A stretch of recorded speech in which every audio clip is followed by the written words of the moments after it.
Now we're going to focus on the JavaScript integration. We're going to make all of this Ajaxified. So when we click on one of these letters, rather than performing a full postback and then linking to a different page, like as we've done right here, we're going to do all of this on a single page, and we're going to make these database queries asynchronously. So I will click back, and the first step is to go into our scripts file. JavaScript, scripts, and we're going to create a object literal, and we'll call this actors. Now, our actors object is going to have an init method that gets everything rolling. You should be familiar with this by now. And then we will trigger it, actors.init. So one of the first things that I want to do is bind all of our events, because if you think about it, we want to listen for when the user makes a selection right here, when one of those items in the dropdown is changed. So that is an event we're going to listen to. I'm going to add a method call specifically for dealing with this.bindEvents, like so. Now we'll create it, and bind events, we're going to say this, and we need a way to access. If we come back to index.template, we need a way to access this select with an ID of Q. Now what we could do is simply something like this, get the element with an ID of Q and listen for when it is changed. That's a new event that you're going to learn about today. But again, we want to be careful about having all of this specific DOM access and the IDs and the class names. So let's pass it into the init method instead. That way we can easily adjust it. A property name of letter selection, and then make that equal to a query for the element with an ID of Q. So now when we call the init method, this will accept a config object, and let's make that available. So we'll say this.config equals config. So now we can access this object via actors.config. So now we can say this.config.letterSelection, which now references this right here, and we're going to listen for when it's changed, when the user selects a new item from that dropdown. And when they do, we're going to call a method called fetchActors. So let's create that right now. And right here, we're simply going to log fetching just to make sure that we're not making any mistakes. But before we do this, let's come back to our footer file because we haven't imported any of the scripts that we need. So we want to make sure that we're working with jQuery. We're going to be working with handlebars. And then we also need to import our scripts.js file. So we'll do that one, js/scripts.js. And then I will also import jQuery and handlebars, as we've been doing in the last couple applications. Okay, so now let's come back to scripts.js. When the user makes a selection, we're going to console.log fetching to make sure it works. I will select the letter D, and now you can see as soon as I changed it, we logged fetching. So that method we know is going to be called every time the user makes a selection. So now we can use some Ajax. We're going to make an Ajax request. Now this Ajax method needs some parameters. The first one is going to be, what are we sending through? Well, we're going to send through the serialized form that we learned about in the last lesson. If you need a refresher, go back and watch that, where we learned that we can serialize a form, and that sets it up with key value pairs so that it can be posted wherever it needs to go. So let's create a new property called form, and we're simply going to be generic here, but if you want, you could give that a better name. You probably should. And in fact, I'm going to, just to make sure that we're doing this with best practices in mind. So we'll give this an ID or a class. An ID makes sense. And now I'm going to replace that like so. Now we have a reference to our form. And now we can say, you would think, this.config.form. And this is where I know a lot of you are getting tripped up. Because you think, well, this, in this context, refers to the actors object. But now, if we console.log this within fetchActors, one more time, now this refers to the select. And what you have to remember is that this fetchActors method is being triggered by jQuery right here. So we're telling jQuery when an option is selected, then I want you to trigger the fetchActors method. And what jQuery is doing behind the scenes is it's setting up what this will be equal to when the callback or when this method is triggered. So now within here, for your convenience, and it's really helpful, this is going to refer to the select where the change occurred. So if you want to get back to the actors object, within here, let's create a variable called self. And I'm going to make this equal to the actors object. And now if we uncomment this, we can reference self.config.form. And now we're referencing the actors object instead. Then we will serialize it. Next, we'll set up the URL. Where are we going? So we're going to go to index.php. What is the type? That's going to be a post. and then we're sending through the data. And also for now, we're going to use this success callback. And this is a little dated at this point, but it'll be fine for the time being. And we're going to log the results. And what we'll also do is log finished. Just in case results is empty, we can still see some kind of visual feedback. So let's go through this again. When the user makes a selection, they choose letter D, then fetch actors is going to be called. Fetch actors is going to create an Ajax request to index.php, and it's going to send through the serialized form. So it's going to send through essentially the letter that the user selected. So now index.php could receive an asynchronous request. It will run through this page. It's going to say, is set post queue? Well, yes, it will be set because we are sending that through. And if it helps you, right here, I'm going to log this to the console.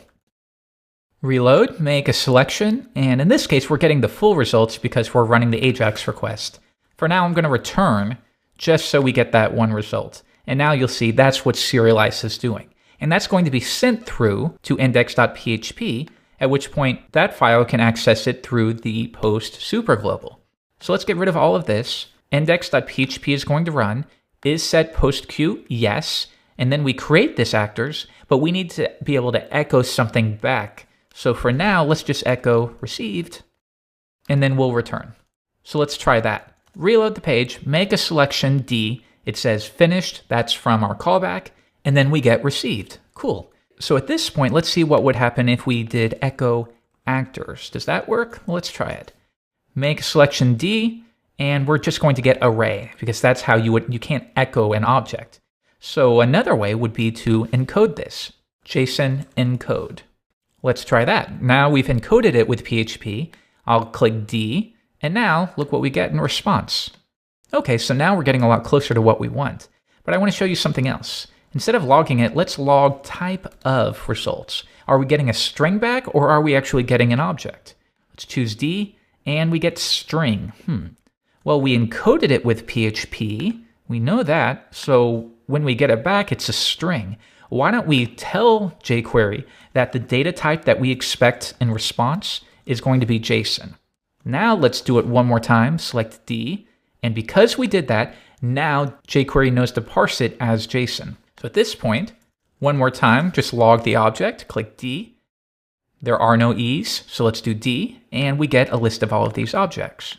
So now if we want to get, let's say, the first name, we could say results, the first item, and then we'll get the first name. Click D, and there we go. We've made an asynchronous request to a file that will query a database and return the results, and we did that without any page refresh. Really neat. So now that we know we have the results, we need to set up some templates. I'm going to come back to index.template.php, and here is our actor list. But below it, I want to set up a JavaScript template as well. We'll give this an ID of actor list template. And within here, we more or less want to duplicate what we have here. Now, there are ways to combine this, but I think it's easier for now if we keep it very distinct. So we will create a list item and set up that data actor ID custom attribute, and that will be equal to actor ID, we'll call it. Next, within here, we're going to have the anchor tag. And rather than using concatenation to do the first name with the last name, let's use a handlebars helper, and we'll call it full name. That's what we want to do. And we'll pass in this, and this ultimately, as we're filtering through that object that's returned, this will be equal to that one item where we can access the properties that we need. Now the ref, again, is going to be actor PHP, actor ID equals actor ID. And the final step here is because we know we're getting all of those objects in response, we need to be able to tell handlebars to filter through those. So we'll say for each this, and then we will end our each statement. So if this is really confusing to you at this point, go back and watch the handlebars episode where we go over all of this. So now that we've created a template, let's go back to scripts, and we will reference it here below. We will call it actor list template, and we're going to fetch that from the DOM, like so. And that should be business as usual. We've gone over this a lot in the last several lessons. So now we can come back to the Ajax, and before we continue, I want to have a different method that will set up all of our templates. So we'll call this setup templates. And this method's only job is to take all of the templates that we have and compile them. So we'll say this.config.actor list template, and we're going to overwrite that, and we'll make that equal to handlebars, and we're going to compile that. I'll hide the sidebar so we have a little more room. There we go. So now we're overriding this value right here, and we're just compiling it. We're going to handlebars.compile that. So now this is the function that we can call. We can bind the context, and we're good to go. Now, if we come back to index.template, if you'll remember, we had this full name helper. So let's go ahead and register that while we're within this method. Handlebars.register helper. And what are we going to call it? Full name. That will execute a function. Now this function needs to receive the object that we're working with, so we will call it the actor. Because remember, if we come back, we will pass that object to the full name function or the full name callback. So now that object is represented by actor, and we will simply return actor's first name, a space, and the actor's last name. Good, so we can execute that right up here. Set up the templates, we bind the events. Each method is responsible for its own little piece of the puzzle. Next, we come back to our success callback function, and we want to take the results and append it to this unordered list with a class of actors list. So let's come back and add a reference to that. We'll call it actor list, get the UL with a class of actors list. Good. So now we come to our success callback function, and we can say self.config.actorslist, and we're going to append to that unordered list. And what are we appending? Well, we want to bind the results to the handlebars template. Self.config.actorslistTemplate. That is a function, and we're going to pass in the context or the data, which is results. Okay, so let's see where we are at this point. Let's go back and try it out. I'm going to select a letter D, up, and we're getting an error, cannot call method match of null. And I actually received a couple tweets about this. When you receive this, it's because handlebars can't find your template. So you either referenced it wrong, or maybe you emptied out the container where it no longer exists. If I come to index.template.php, we can easily see that the problem is we have our template contained within this PHP if expression. So it's saying if there are actors, only on that condition should we create this. But we want that template to always be available. So I'm going to remove all of that and add our template below here, like so. So now we know that that will always be available. So let's come back to scripts.js. And if you want, let's see what happens if we console.log that right there. Select the letter, we hit D, and take a look. We have replaced all of the information like so. But now we're not seeing it on the page, and it's because of that same thing. We know the results are right, we know that we're appending it to the actors list, and if that's not happening, it means something's wrong with the actors list. And again, we come back, it's because the actors list is kind of optimized for this PHP right here. So if actors isn't available, it doesn't get created. So now we know that we do want it to display, so I can remove this PHP entirely. And now, once again, we can take our script and put it back within the UL. All right, so now let's try it. I'll hit the letter D, and now we get all of those links. Really neat. And that's all being done with JavaScript and Ajax. So now we have all of these links. If I click on one of them, we haven't set up any events, so it just directly goes there. But already we've implemented a lot right here.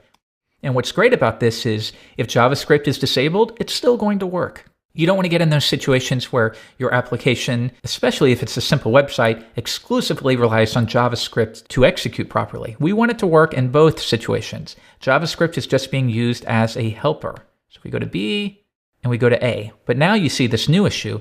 We're appending all of these contents on. So again, if I select B, we get the Bs. But if I hit D, we get the Ds, but now they're added on. So what we want to do is empty that out each time. And we can do that fairly easily. We'll come back to scripts.js, and right here at the top, we'll say self.config.actorslist.empty.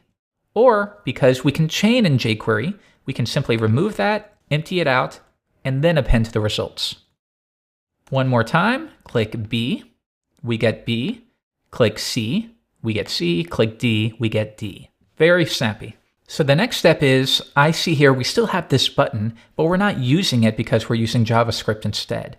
So at the top, why don't we, you'd probably have an ID on it, but for now I'm going to be a little lazy, and we'll remove it like so. And now, when the page loads, we don't need that button, so we just hide it.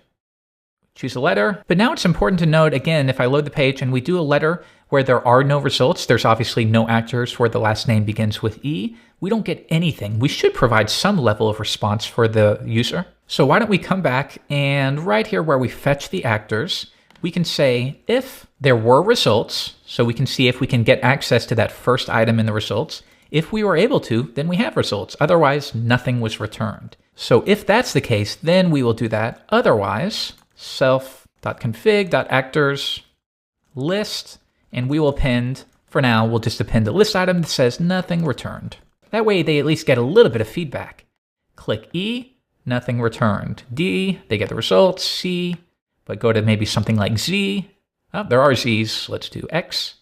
There we go. Nothing returned. But again, we get that same problem where now we're appending to it because we're only emptying if there were results. So at the top, we'll do it. Self.config actors list, and we'll empty it. Then we can remove that, and now it's going to be emptied every time. One more time. B, or we could do X, and there we go. That's working a lot better. Next, we want to listen for when the user clicks on one of these links, because we don't want to go to actor.php. We want to, again, load that asynchronously.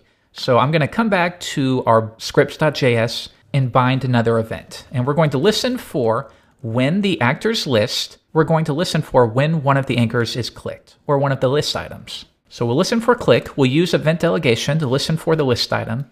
And when it is clicked, we're going to call a new method called display author information. Let's create that at the bottom. And now because we know we are going to be displaying information about the actor, we need to set up another template. So I'll do this right here at the bottom. And we'll get some more breathing room. Now this template, we'll call it actor info template. And it will be wrapped within a div with a class of actor info. And within here, we're going to have a paragraph tag that will contain the information about the actor. So we'll do it like so. And then I also want a close button. So we'll do span. We'll give it a class of close, and then use an X to represent that. Because we're going to work with this, I need to store a reference to it. So we'll do that at the bottom, like so. And we'll make this JavaScript friendly. So we're going to use camel case. That's most common when working in JavaScript. So the first thing is, as before, we'll create a variable called self and make that equal to the actor's object. And then when this method is called, that means the user clicked on a link and they want to view information about the user. So they clicked on the link. Let's make sure that we prevent the default and then perform our Ajax request. But this time, once again, the URL will be index.php. We know that. And the type is going to be post. So what I'm realizing here is for this little application, we're using the same settings for all of our Ajax requests. So if that is the case, for your whole application, it's going to be the exact same settings. Rather than repeating ourselves, let's go back to the top and let's do some Ajax setup. Ajax setup, and the URL is going to be index.php. All Ajax requests by default are going to go here, and we're going to set the type for all of them to post. So now we've instructed jQuery for all Ajax requests, unless overwritten, to use these settings. And that means now we can get rid of these up here. And then if we come down right here, we can get rid of those as well. So now we only need to pass the data. And we're going to pass through, we'll call it actor ID and is the property name. And then we need to pass through the ID of the user. And if you'll remember, when we make a selection and we inspect element, we can access the ID in the database or in the table by referencing the list item's data actor ID attribute. So we can grab that by saying this, call the data method, and we will pass in actor ID like so. Good. So now we're sending a Ajax request to index.php, and we're sending through the ID of the actor. Now, if we come back to index.php, we know that there's some things to be aware of now.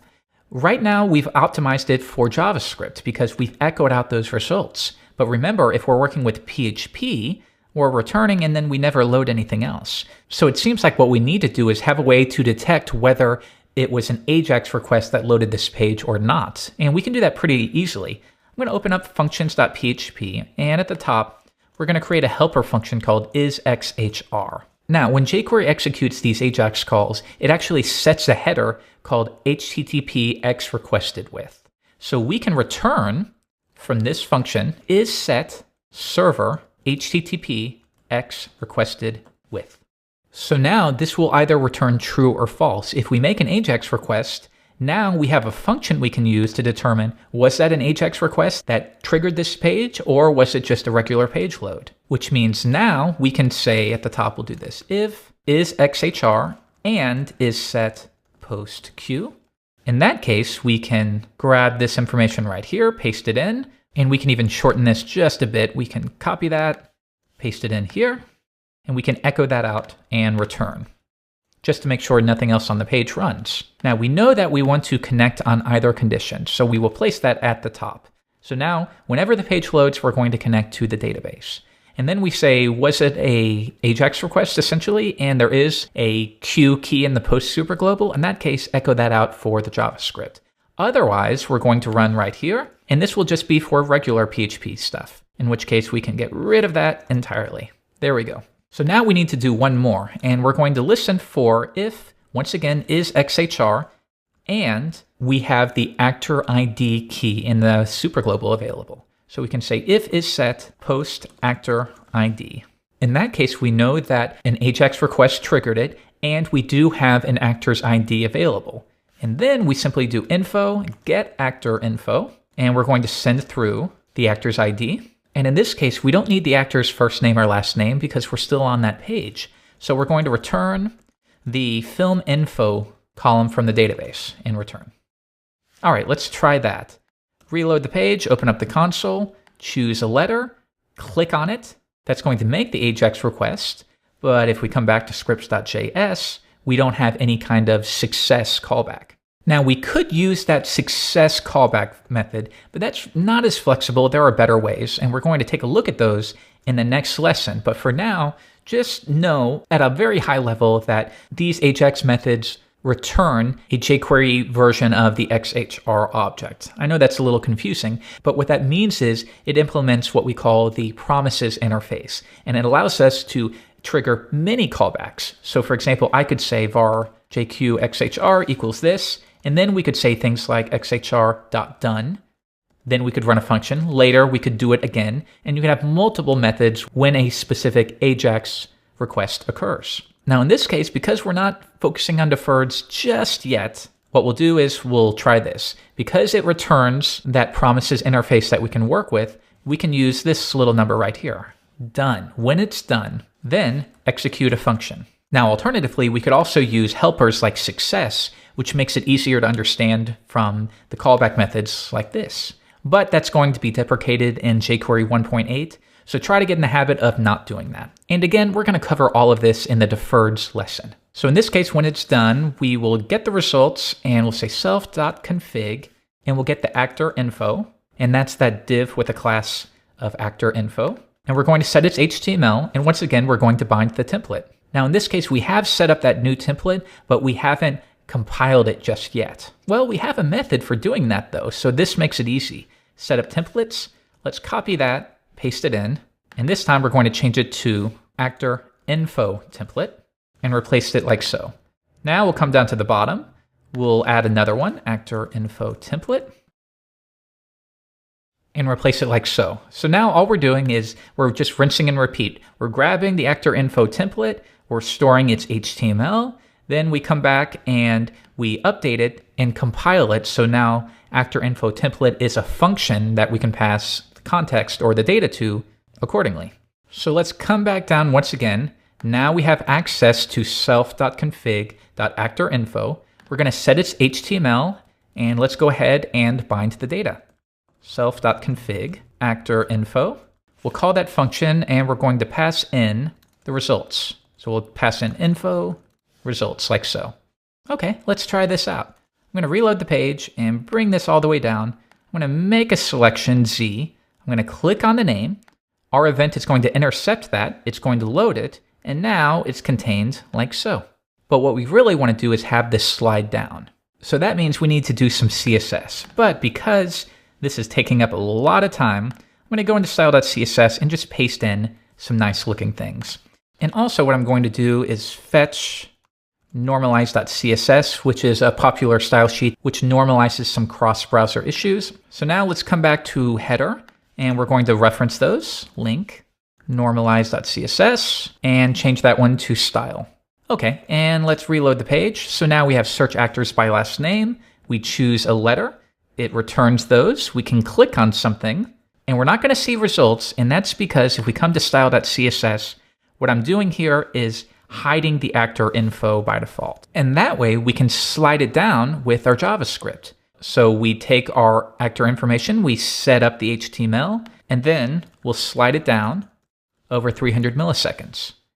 Choose a letter B, choose a name, and then it slides down. Pretty cool. But now what if I choose a different name while it's up? That does get updated, but that's a little jagged. Why don't, when they click on it, we slide up as well? And we'll do that right at the top. Self.config. We'll take the actor info and slide it up over 300 milliseconds, like so. Let's try that again. Choose a letter, B. That loads it. It slides down. I choose another one. That slides up, loads it, and then slides down. And one last one, just to make sure everything's working correctly. Very cool. And we're more or less done. The final thing is just to make sure that close button is working. So we'll come back to the events, and we'll bind one last one. This.config, get the actor info, listen for when it's clicked, but we're listening for, with event delegation, when the span with the class of close is clicked. Then we'll call the close overlay method, and we'll do that at the very bottom. Now this method's only job is to close the actor info. So we'll say actor.config. We will get the actor info div and fade it out over 300 milliseconds. That's its only job. We'll try it again. Choose a letter, choose a name. That's going to load it. You could even have a loading icon if you want. Click X and that fades out. Or it probably makes more sense to slide up since we're sliding down initially. B, choose a name. It slides down. Once it loads, we're done. So we click X. Choose another one, load it. And that's all being done with Ajax. And what's great about this, though, is if JavaScript is disabled, it's still going to work. B, click Go, choose these. It takes us to the new file where it displays the information, and it's still great for them. But with JavaScript, we're just making it more convenient. Last one, it slides down. We have our data, we're done, and it slides up. So this has been a massive tutorial. It's a simple concept, but if you think about everything we've learned, especially if you're into PHP, you may have learned about PDO, better ways to perform your database queries so that SQL injection is protected. We took a look at how to create clean JavaScript. Notice we have this one actors object that's available to the global space, and then all of its methods are contained within it.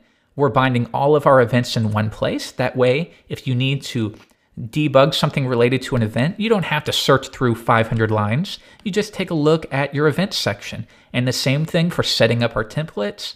We have little small chunks. This chunk is for fetching actors. So if there's something wrong with that, you know how to debug it because you're building little chunks rather than one massive procedural bit of code.